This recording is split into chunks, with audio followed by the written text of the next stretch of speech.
Hi there, my name's Nathan Wrench. My company is August Oak Woodworks here in Temecula, California, and I'm just going to give you a quick shop tour. All right, starting in the front, we've got my large front doors, which helps me be able to get plywood and large cabinets in and out of here. I store my plywood right next to it in these vertical storage system I've got here. It works fine as long as you keep things pretty tight, they don't bow. Over in the corner over there is where I have my dust collection system, which hooks up to my table saw primarily. I can use it also to vacuum the floors and other uses, but it's fine. It's just a Harbor Freight version, but it works all right.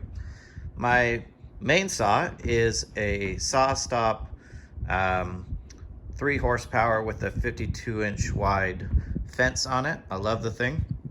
I've got a Festool vacuum that'll also hook up to the shroud, and that does a pretty good job of keeping dust. That plus the main shop vacuum does a pretty good job of keeping dust down.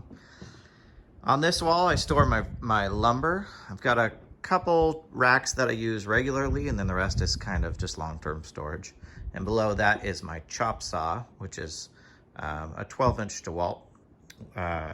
No fence on either side of it. I prefer having the freedom to do what I'd like without a fence in the way. I've got holes drilled so I can use these drop-in clamps, and I can just put whatever stops I need on either side. Below that, I just have some storage with hardware in them. That's for my cabinet job. In this room, I've got a side area of my shop that I have another table saw. That one is a Ridgid TS3650. That was my original saw. I've probably had it for at least 18 years or so, 15, 18 years, something like that. And it's been a fantastic saw. I keep a sanding disc on there now that is made for table saws. So when I make face frames, I run them through that saw and then sand them up on this one. It makes it really easy. I've got some things on rolling cart. So in this back, I've got a spindle sander and a planer that I can roll out and hook up to my vacuum. I've also got a jointer I can roll out and hook up to the vacuum. And then just some general storage of stuff. Every shop has stuff, so this one's no different. I've got a bunch of little screws and things all organized in that thing out back there.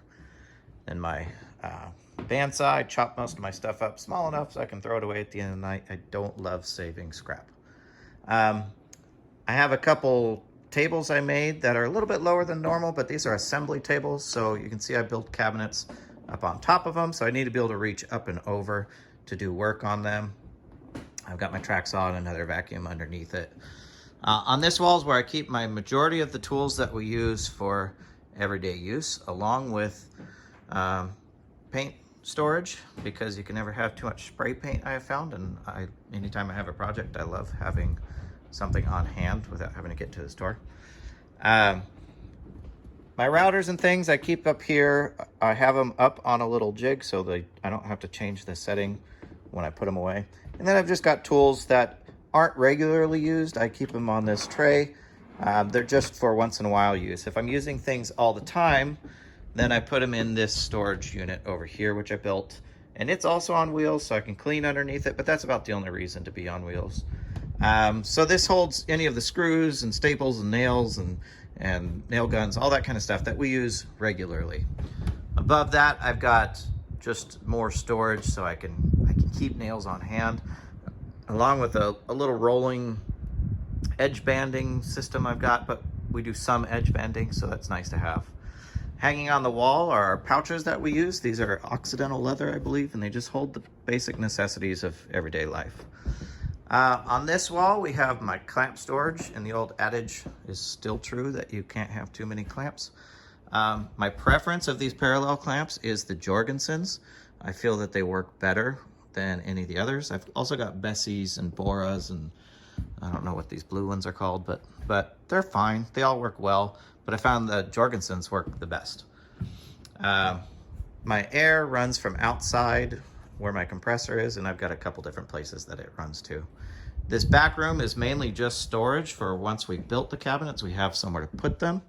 And then just off of that storage room is my office, where I do all of my drawings, and it's also a break room for the guys with the fridge and microwave and that sort of stuff.